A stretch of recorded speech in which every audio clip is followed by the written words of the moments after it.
ဒီနေ့မှာတော့ဝေဟင်စစ်စင်ရဲ့စီးမြင့်ဒီကိုတခါတည်းပြန်ရေးနေတဲ့ AI drone တွေအကြောင်းကိုပြောပြသွားချင်ပါတယ်။အင်ဟိုင်းကြီးနိုင်ငံတွေရဲ့အစီအစဉ်တွေနေစပြီးတကယ်လက်တွေ့စစ်မီဖြစ်မှာအတုံးချနေတဲ့နည်းပညာတွေထိပေါ့။ဒီနည်းပညာကလေကြောင်တိုက်ပွဲတွေကိုဘယ်လိုများအခြေခံနေလမ်းပစ်နေလဲဆိုတာကြည့်လိုက်ကြရအောင် ဒီစကားတခုကအားလုံးကိုခြုံငုံသွားပါတယ် AI နည်းပညာသုံး drone အုပ်စုလိုက်တိုက်ခိုက်မှုတွေဟာလေကြောင်းစစ်ဆွေးရေးတွေရဲ့စီမံခန့်ခွဲမှုနဲ့တိုက်ခိုက်ရေးပုံစံတွေကိုအခြေခံကြပြောင်းလဲနေတဲ့ဆိုလိုတာကဒါနည်းနည်းပါးပါးအစစ်မြင့်လိုက်တာမျိုးမဟုတ်ဘူးကစားကွာတစ်ခုလုံးကိုအစကနေပြန်ပြောင်းလဲတာမျိုးပါကဲအရင်ဆုံး drone အုပ်စုလိုက်တိုက်ခိုက်ခြင်းဆိုတာဘာလဲဆိုတာကိုရှင်းရှင်းလင်းလင်းသိအောင်လုပ်ကြတာပေါ့ဒါကရိုးရိုး drone တွေအများကြီးကိုစုထားတာမျိုးမဟုတ်ပါဘူးအဓိကကတော့ AI ကိုသုံးပြီးသူတို့အချင်းချင်းညင်ညွတ်နဲ့ညံရှိရှိလှူရှားနိုင်တာပါရည်ချက်ကတော့ရှင်းရှင်းလေးပဲရန်သူကာကွယ်ရေးကိုအရေးအတွက်နဲ့ဖိအချက်လက်တွေစုပြီးတော့လူရပုံမြန်နဲ့တုံ့ပြန်မှုတွေလုပ်ဖို့ပါပဲဒီမှာတတိထားရမှာကဒါဟာလက်နက်အသစ်တွေအကြောင်းပြောနေတာထက်ပိုပါတယ်တကယ်လို့ညံရီတူ AI ကိုယ်တိုင်ကစစ်ရေးမဟာဗျူဟာတစ်ခုလုံးကိုဘလို့ပြောင်းလဲပစ်နေလဲဆိုတဲ့အကြောင်းရန်ခံကိုပြောနေတာဖြစ်ပါတယ်ဒါဆိုဒီ drone အုပ်စုတွေကဘာလို့ဒီလောက်တောင်အရေးပါနေရလဲအဓိကအချက်တွေကတော့ that ရန်သူလေကြောင်းရန်ကာကွယ်ရေးကိုအရေးအတွက်အများကြီးနဲ့လွှမ်းမိုးပစ်လိုက်တယ်နှစ်ထောက်လှမ်းရေးစောင့်ကြည့်ရေးလုံးမျိုးရှုပ်ထွေးတဲ့ ISR စစ်စင်ရေးတွေကိုအသေးစိတ်လုပ်နိုင်လာတယ်ပြီးတော့လူတွေထက်အစားပေါင်းများစွာပုံမြန်တဲ့ဆုံးဖြတ်ချက်တွေချနိုင်တယ်အရေးကြီးဆုံးကတော့အရင်ကလိုငွေကုန်ကြေးကျများတဲ့ဤပညာမျိုးမဟုတ်တော့ပဲနိုင်ငံတော်များများလက်လန်းမီလာစေတော့ပါပဲဟုတ်ပြီအခုဒီနိပလပိုင်ပေါ်မှာဘယ်သူတွေကရှေ့ဆုံးကပြည့်နေလဲဆိုတာကိုကြည့်လိုက်ကြရအောင်အထူးသဖြင့် American နဲ့ကျွတ်ဒီအင်အားကြီးတဲ့နိုင်ငံရဲ့အစီအစဉ်တွေကတကယ်ကိုစိတ်ဝင်စားကြပါ American ရဲ့ Pardex အစီအရင်ကတော်တော်လေးထူးခြားပါတယ်သူရဲ့အဓိက concept က distributed brain ပေါ့မျှဝေထားတဲ့ဥနောင်လို့ဆိုရမှာပေါ့ဆိုလိုတာက drone တွေမှာဘသူကခေါင်းဆောင်ဆိုတာမရှိဘူးအားလုံးကတစ်ကောင်နဲ့တစ်ကောင်တက်ရိုက်ချိတ်ဆက်ပြီးအဖွဲ့လိုက်ညီးနိုင်လုံးဆောင်ကြတာဒီတော့အုပ်စုတွေကတချို့ပျက်စီးသွားရင်တောင်ကျန်တဲ့ drone တွေကချက်ချင်းပြန်စုဖွေပြီးတောင်းကိုဆက်လုပ်နိုင်တယ်ကြံခိုင်မှုကတော့အမခန့်ပါပဲတို့ဘလောက်အထိဒီကိစ္စကိုအလေးထားလဲဆိုတာဒီမှာကြည့်ပါ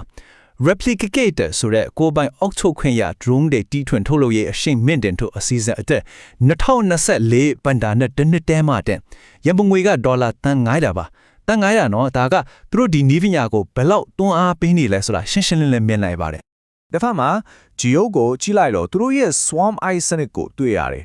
်သူတို့ရဲ့ချင်းကပ်ပုံကတော့ဗဟိုထိန်းချုပ်မှုနဲ့အရေးအတွက်များသုံးနိုင်စွမ်းအပေါ်မှာအခြေခံထားတယ်စဉ်းစားကြည့် operator တရုတ်ထဲကနေ drone စင်နေရာလောက်ကိုတပြိုင်နဲ့ထိန်းချုပ်ပြသွားတာပါဒီတော့ဒီနေရာမှာနိုင်ငံတစ်ခုရဲ့အတွေးခိုလုံးဝကွဲထွက်သွားတာကိုတွေ့ရမှာပါအမေရိကခေါင်းဆောင်မလို့ distributed brain ပုံစံနဲ့ကြန့်ခိုင်မှုနဲ့ကိုယ်ပိုင်ဆုံးဖန်နိုင်စွမ်းကိုဦးစားပေးတယ်တရုတ်ကတော့လူတယောက်ကနေအားလုံးကိုထိန်းချုပ်တဲ့ centralized command ပုံစံနဲ့အရေးအတွက်များတုံ့နိုင်ဖို့ကိုအထူးကထားတယ်ချင်းကပ်ပုံတစ်ခုကလုံးဝကိုစန့်ကျင်ဘက်ပါပဲ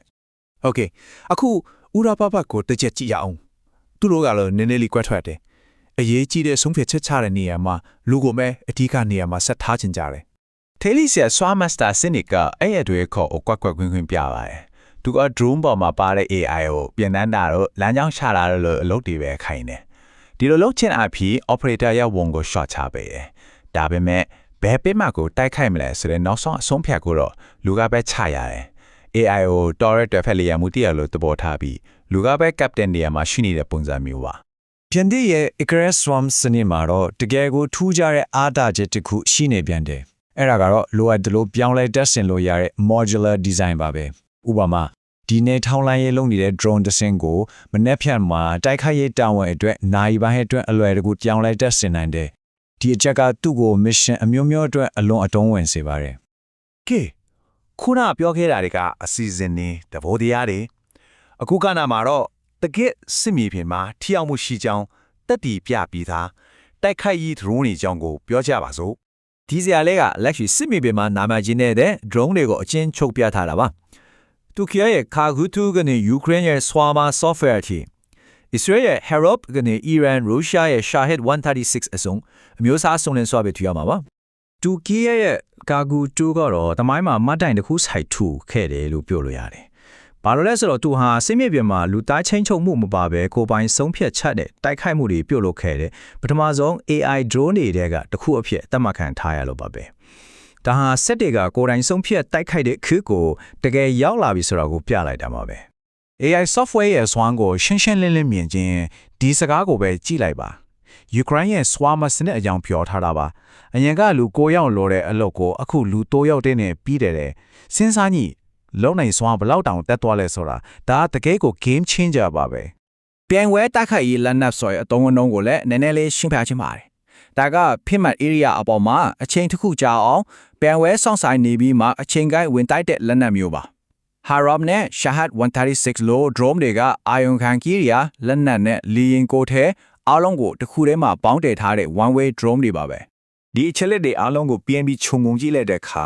လေကြောင်းအင်အားရဲ့အနာဂတ်ကဘယ်ကိုတွားနေလဲဆိုတာကိုစပြီးမြင်လာရပါပြီအရင်လိုမြင်းနှုံးတို့ပိတ်ခတ်အားလို့ဆိုတာတွေထက်ပိုအရေးကြီးတဲ့အရာတွေရှိလာနေပါပြီဒီတော့မေးကောင်းကအနာဂတ်လေကြောင်းအရာဟာတကယ်တမ်းဘယ်ရာဒီပေါ်မှာမူတည်နေတော့မှလဲအဖြေကတော့ရှင်းပါတယ်လေကြောင်းအင်အားစွာအမြန်ဆုံးပေးအားအကောင်းဆုံးလေရင်ကိုပိုင်ဆိုင်ရုံနဲ့မပြီးတော့ပါဘူး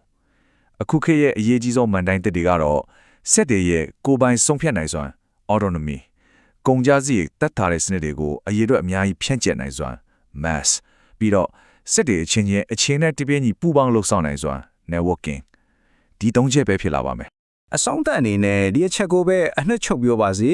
အနာဂတ်လေကြောင်းစစ်ပွဲတွေရဲ့အောင်နိုင်သူဟာကိုယ်ပိုင်ဆုံးဖြတ်နိုင်စွမ်းအရေးတော့အများပြဖြန့်ကျက်နိုင်စွမ်းနဲ့စက်ကရိယာတွေအချင်းချင်းအချိန်နဲ့တပြေးညီပေါင်းဆက်လှုပ်ဆောင်နိုင်စွမ်းဆိုတဲ့အချက်၃ချက်ကိုဘသူကပိုပြီးပိုင်နိုင်သွားမလဲဆိုတဲ့အပေါ်မှာပဲမူတည်နေရမှာပါ